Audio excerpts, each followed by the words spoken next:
그곳 아하와 강가에서 나는 모두에게 금식하라고 선언하였다. 우리는 하나님 앞에서 우리와 우리 자식들 모두가 재산을 가지고 안전하게 돌아갈 수 있도록 하나님이 보살펴 주시기를 엎드려서 빌었다. 왕에게는 우리가 이미 하나님을 찾는 사람은 하나님이 잘 되도록 보살펴 주시지만 하나님을 저버리는 자는 하나님의 큰 노여움을 피하지 못한다고 말한 바가 있어서 우리가 돌아갈 수 있는 길에 원수들을 만나게 될지도 모르니 보병과 기병을 내어달라는 말은 부끄러워서 차마 할 수 없었다. 그래서 우리는 금식하면서 안전하게 귀국할 수 있도록 보살펴 주시기를 하나님께 간절히 기도드렸으며 하나님은 우리의 기도를 들어주셨다. 첫째 달 12일에 우리는 아하와 강을 떠나서 예루살렘으로 가려고 길을 나섰다. 가는 길에 매복한 자들의 습격을 받기도 하였지만 하나님이 우리를 잘 보살펴 주셔서 그들의 손에서 벗어날 수 있었다. 하나님의 손이 우리를 도우사라고 하는 말씀, 우리가 지금 성전 재건, 교회 회복에 대한 말씀을 쭉 나누고 있는데요. 에스더, 또 학개 스가랴, 에스라, 학개 스가랴 이렇게 말씀을 쭉 봐왔고요. 다시 또 에스라서로 우리가 좀 넘어왔습니다. 아마 다음 우리가 에스라서를 다 끝내면은 이제 느헤미야서로 이렇게 넘어갈 것 같은데요. 오늘은 한 사람을 잠깐 소개하고 말씀을 이어가겠습니다. 윌리엄 보덴이라는 사람인데요. 아버지가 부모님이 미국 시카고의 큰 낙농업을 하는 대부호였습니다. 고등학교를 졸업하고 나서 이 아들에게 부모가 전 재산을 다 유산으로 물려줍니다. 20살에 윌리엄 보덴은 억만장자가 돼요. 큰 부자가 됩니다. 그래서 대학을 지나가기보다는 세상을 좀 알아야 되겠다 해서 20살 고등학교를 졸업하고 나서 세계 일주를 떠납니다. 이곳저곳 세계를 돌아다니다가 윌리엄 보덴은 가슴에 큰 충격을 받아요. 자기는 부유한 환경과 조건 속에서 어려움 없이 살았는데 세계 이곳저곳을 돌아다니다 보니까 너무 가난하고 어렵고 힘들게 사는 사람이 너무 많은 거예요. 그래서 윌리엄 보덴은 그런 생각을 합니다. 내가 돌아가면은 이런 사람들을 돕고 또 세상을 섬기는 일을 내가 해야 되겠다. 프린스턴 신학교에 입학하기 전에 하나님 앞에 이런 헌신을 합니다. 하나님, 내가 평생을 하나님을 위해서 살겠습니다. 내 모든 것을 주님 위해서 바치겠습니다. 그리고 가난하고 어렵고 고통스러운 사람들을 내가 봉사하면서 살겠습니다. 그리고 나서 자신이 가지고 있었던 성경책 표지 안쪽에다가 이렇게 적어요. 예비하지 않겠다. 남겨두지 않겠다. 억만장자의 돈을 가지고 있지만 나 이거 의지하고 이 돈 가지고 살지 않겠다라는 그런 결단을 자기 성경책에다 2단어로 딱 표시를 해요. 그리고 그는 프린스턴 신학대학에서 신학 공부를 하면서요, 마음에 어떤 소원을 갖냐면은 내가 무슬림을 섬겨야 되겠다. 그래서 이 윌리엄 보덴은 그 중국 땅 안에 있는 특별히 무슬림 소수민족을 위해서 내가 헌신해야 되겠다. 선교를 위해서 내가 그곳에 가야 되겠다라는 결정을 해요. 그런데 이 무슬림을 선교하기 위해서는 아랍어를 배워야 되잖아요. 그래서 아랍어를 배우기 위해서 먼저 이집트로 갑니다. 이집트에 가서 아랍어를 배운 다음에 그 언어를 가지고 중국의 소수민족에게 가기 위해서 했어요. 그러면서 그 이집트로 떠나는 날 윌리엄 보덴은 또 자기가 가지고 있는 성경책 안쪽에다가 또 2단어를 적습니다. 물러서지 않겠다. 자기가 결정한 이 일에 대해서 물러서거나 후퇴하지 않겠다라는 결정을 해요. 그리고 이집트를 갑니다. 이집트를 가서 이제 아랍어를 공부하기 위한 준비를 하지요. 그런데 이집트에 도착한 한 달 만에 뇌 수막염으로 그만 세상을 떠나고 맙니다. 그때 그의 나이가 26살이었다 그래요. 생을 마감하기 직전 그가 또다시 자기의 성경책 안쪽에다가 이 2단어를 또 씁니다. 후회하지 않겠다. 후회하지 않는다. 이렇게 그의 성경책이 고향으로 돌아옵니다. 아무것도 예비하지 않는다. 후퇴하지 않는다. 후회는 없다. 지금도 윌리엄 보덴의 묘지에는 이런 비문이 적혀 있다고 합니다. 윌리엄 보덴 1887년 1913년 그리스도께 대한 믿음을 떠나서는 그의 삶을 설명할 길이 없다. 어쩌면 세상 사람들은 억만장자의 돈을 가진 사람이 26살의 그 꽃다운 나이에 생을 마감한 것, 그리고 그가 그토록 가고 싶었던 땅 발 한 걸음도 내딛지 못하고 세상을 떠났다고 하는 것이 그 사람은 실패한 사람이야 라고 아마 이렇게 평가할 수도 있을 겁니다. 그런데 지금 그가 윌리엄 보덴이 가고 싶었던 그 중국의 소수민족 무슬림 지역에는 윌리엄 보덴의 이름을 딴 병원이 세워져 있다 그래요. 그리고 그 윌리엄 보덴을 기억하는 사람들, 그곳에 오진 않았지만 그 땅을 품고 기도했던 그 윌리엄 보덴을 기억한 사람들이 그곳에 병원을 세웠고요. 그리고 그 병원을 통해서 지금 수많은 무슬림의 사람들이 치료받고 있다고 합니다. 윌리엄 보덴이 보여준 사랑은 아무런 결과를 내지는 못했지만, 그가 직접 가서 한 일은 아무것도 없지만 그의 십자가의 사랑은 수많은 사람, 수많은 윌리엄 보덴을 낳아서 제2, 제3의 윌리엄 보덴을 통해서 중국으로 또 여러 많은 세계를 향해서 복음을 전하게 했던 겁니다. 하나님은 그런 것 같습니다. 어떤 일의 결과로 사람을 판단하지 않으신 것 같습니다. 하나님의 부르심에 응답하고 하나님의 말씀에 순종하는 삶은 결과에 상관없이 가장 가치가 있고 귀한 삶이라는 것을 우리는 윌리엄 보덴을 통해서 알 수가 있습니다. 저와 여러분도 하나님의 부름을 받았습니다.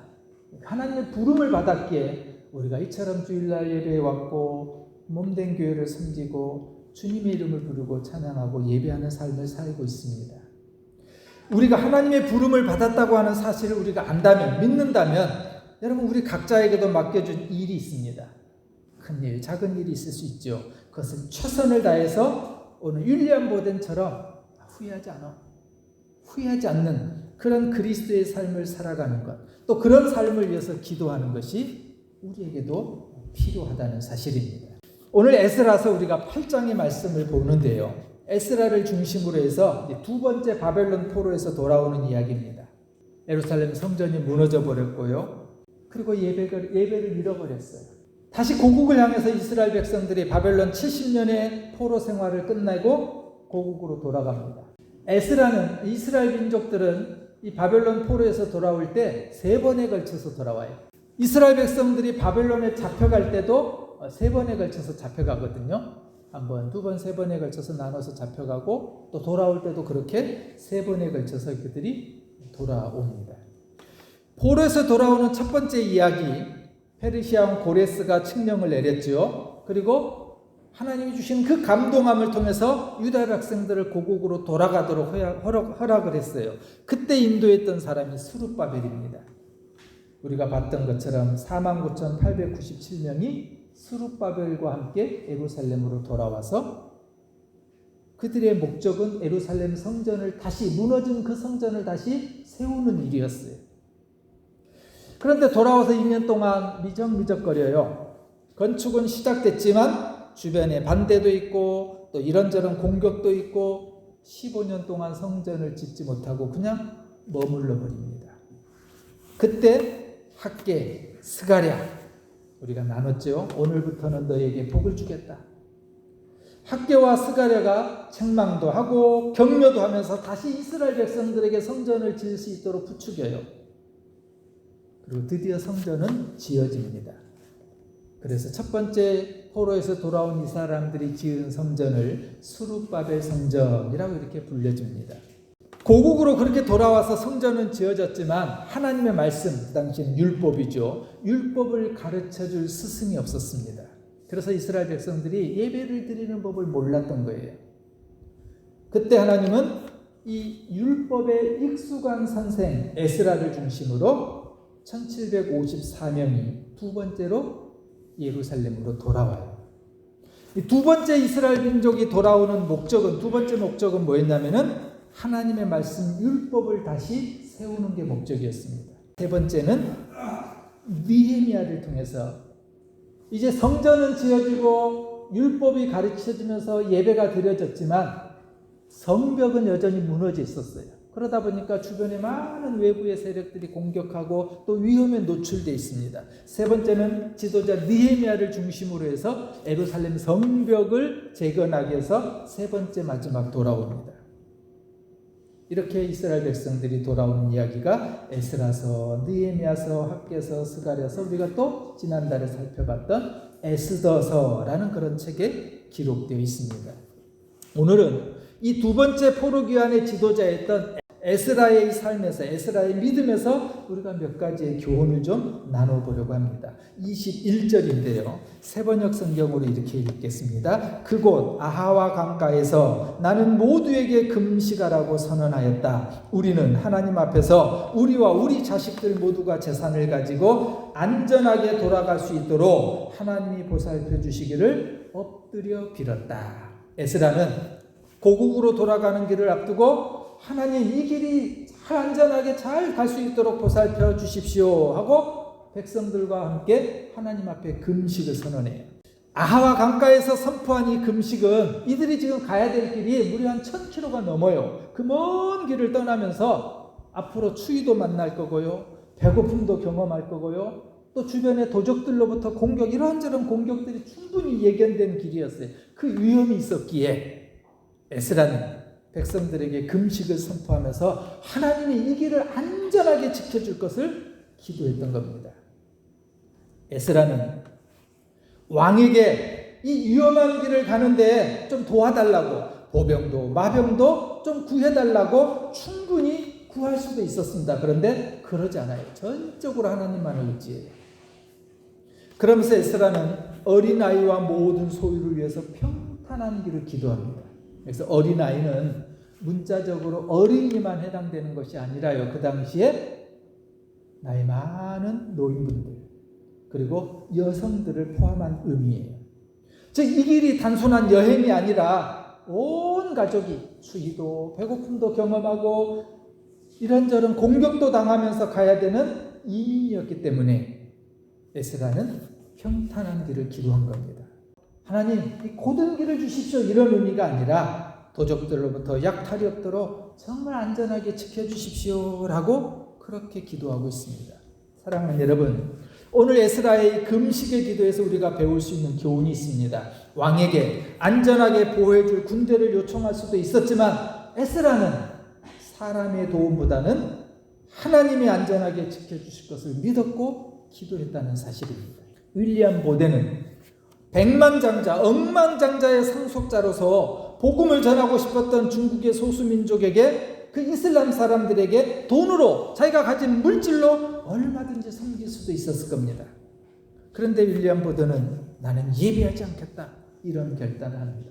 내가 가진 소유, 내가 가진 사람의 힘으로 살아가는 것이 아니라 세상의 힘을 의지하는 것이 아니라 전적으로 하나님의 손을 의지하겠다. 이것이 윌리엄 보든의 헌신이었습니다. 오늘 에스라도 마찬가지였죠.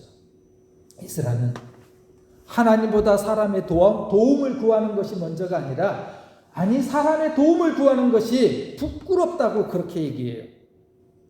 에스라가 사람의 힘이나 방법보다 하나님의 손을 의지하고 찾을 수 있었던 것은 바로 에스라의 믿음이 그랬습니다. 22절에 이렇게 기록하죠. 또 세 번역으로 볼게요. 왕에게는 우리가 이미 하나님을 찾는 사람은 하나님이 잘 되도록 보살펴 주시지만 하나님을 저버리는 자는 하나님의 큰 노여움을 피하지 못한다고 말한 바가 있어서 에스라는 평소에 왕에게 무슨 말을 했냐면요. 우리 하나님은 하나님의 손은 자기를 찾는 사람에게 선을 베푸십니다. 그러나 자기를 배반하는 모든 자에게는 권능과 진노를 베푸십니다. 이분이 우리 하나님입니다. 하나님을 찾는 사람은 하나님이 잘 되도록 보살펴 주십니다. 하나님을 저버리는 사람은 하나님의 큰 노여움을 피하지 못합니다. 이것이 평소의 에스라의 고백, 에스라의 믿음, 에스라의 간증이었습니다. 에스라가 백성들과 함께 고국으로 돌아가는 길을 페르시아 왕도 알고 있었거든요. 만약 에스라가 그 왕에게 도움을 구한다면 왕은 충분히 도와줄 수 있었어요. 왜냐하면 그만큼 에스라는 왕의 신임을 받았던 사람입니다. 더군다나 이게 그냥 에스라가 자기의 의지나 자기 힘으로 가는 것이 아니라 이미 공식적으로 왕이 허락해 준 일이에요. 얼마든지 군사를 요청하면은 군인들도 지금 도와줄 수 있는 형편이었어요. 그러나 평소에 에스라가 뭐라고 말했나요? 하나님을 찾는 사람은 하나님이 잘 되도록 보살 줍니다. 평소에 에스라는 그렇게 고백하고 살았던 사람이었기 때문에 군대의 힘을 요청하는 것이 아니라 하나님의 손을 먼저 의지하고 있습니다. 살아계신 하나님의 손이 보호하시고 지켜줄 것을 믿었던 것, 이것이 에스라의 믿음입니다. 에스라의 믿음은 돌아가는 길에 적의 공격으로 위험하다는 것을 알고 있었지만 살아계신 하나님의 손을 더 의지한 겁니다. 25절 이하에 보면은요, 고국으로 돌아가면서 백성들이 가지고 가는 물건들이 뭐냐면 성전을 짓는 데 사용하는 예물들, 그리고 성전을 짓고 나면은 그 성전 창고에 두고서 사용돼야 될 모든 성전의 그릇들. 근데 은그릇, 금그릇, 녹그릇, 이 값어치로 따지면 매우 값지고 귀중한 물품들이에요. 에스라는 백성들을 무사히 고향 땅으로 인도해야 될 지도자였죠. 자신뿐만 아니라 백성들의 생명을 책임져야 될 그런 사람이었습니다. 자신이 가지고 있는 역량을 최대한 발휘해서 정말 안전하게 백성들을 인도할 책임이 에스라에겐 있었습니다. 그러나 그 당시 안전이 보장되지 않는 시대였습니다. 고작 에스라 주변에는 무기를 들 수 있는 사람은 1000명 정도밖에 없었습니다. 나머지는 어린이들이고요, 노인들이고요, 여성들이었어요. 하루 이틀 가는 길도 아니고요, 무려 5개월 이상 걸리는 먼 길이었어요. 그리고 수중에는 어마어마한 귀중한 물건들을 가득 지금 가지고 가요. 성전에서 드려질 그 아름다운 예배에 사용될 예물들, 성전의 그릇들을 가지고요. 그럼 얼마나 사람의 도움이 필요하겠어요. 군대가 있으면 얼마나 좋겠어요. 그럼에도 에스라는 사람이나 군대나 왕을 의지한 것이 아니라 하나님의 손을 의지합니다. 윌리엄 보데는 자신의 엄청난 부를 포기하고 중국으로 가기 전에 아랍어를 먼저 배우기 위해서 이집트로 떠납니다. 그리고 자신의 성경책에 이렇게 기록합니다. 물러서지 않겠다. 후퇴하지 않는다. 내 결정이 하나님을 향한 헌신과 하나님만을 위해서 하나님의 손을 구하는 나의 믿음은 결코 뒤돌아서지 않겠다. 아무것도 없이 모든 것을 포기하고도 떠날 수 있었던 것은 바로 주님만, 주님의 손이 앞날을 책임져 주실 거라고 하는 사실을 윌리엄 보덴도 믿었기 때문입니다. 에스라도 평소 왕에게 간증할 정도로 하나님의 손길에 대한 믿음의 사람이었습니다. 에스라는 확실해 보일 것 같은 보이는 사람의 손길의 도움이 아니라 비록 인간의 눈으로는 보이지 않지만 하나님의 손을 더 확실하게 분명하게 믿었던 사람. 에스라에게는 오직 하나님을 향한 믿음뿐이었습니다. 그래서 31절에 보면은 이제 고향으로 떠나는 아와 강가에서 금식을 선포하고 그런 결단과 헌신을 가졌던 에스라가 이제 드디어 31절에 길을 떠나면서 하나님 앞에 이런 고백을 드려요. 우리 하나님의 손이 우리를 도우사 대적과 길에 매복한 자의 손에서 건지신지라. 하나님의 손이 나를 지금까지 도우시고 지키시고 인도하신 것처럼 이후로도 하나님의 그 손이 나를 도우셔서 모든 상황과 형편에서 건지실 것이라. 사랑하는 여러분, 믿음은 히브리서 11장에서 히브리서 기자가 고백하는, 우리에게 가르쳐주는 믿음은 바랄 수 없는 것을 바라는 거고 볼 수 없는 것을 보는 것이라고 말합니다. 에스라의 믿음은 볼 수 없는 것을 보고 믿을 수 없는 것을 믿었던 겁니다. 에스라는 미래에 될 일만 믿은 것이 아니라 이미 믿고 있는 것을 확실하게 부여잡았습니다. 하나님을 찾는 사람은 하나님이 잘 되도록 보살펴 주십니다라는 믿음을 에스라는 굳건히 믿고 있었습니다. 그 하나님의 손이 도와줄 거라고 하는 것을 에스라는 믿었던 겁니다. 윌리엄 보덴이 그랬습니다. 안타깝게도 그렇게 가고 싶었던 중국 땅을 밟아보지도 못하고 그는 26살의 젊은 나이에 생을 마감합니다. 그럼에도 그는 나는 후회하지 않아. 자신의 삶을 이렇게 허망하게 죽지만 후회하지 않는다고 하는 마지막 유언을 남기고 생을 마감합니다. 하나님께서는 에스라의 믿음을 사용하셔서 예루살렘의 하나님의 성전이 아름답게 세워지게 하시고 그곳에 하나님의 말씀이 새로워지는 일을 시작하게 하십니다.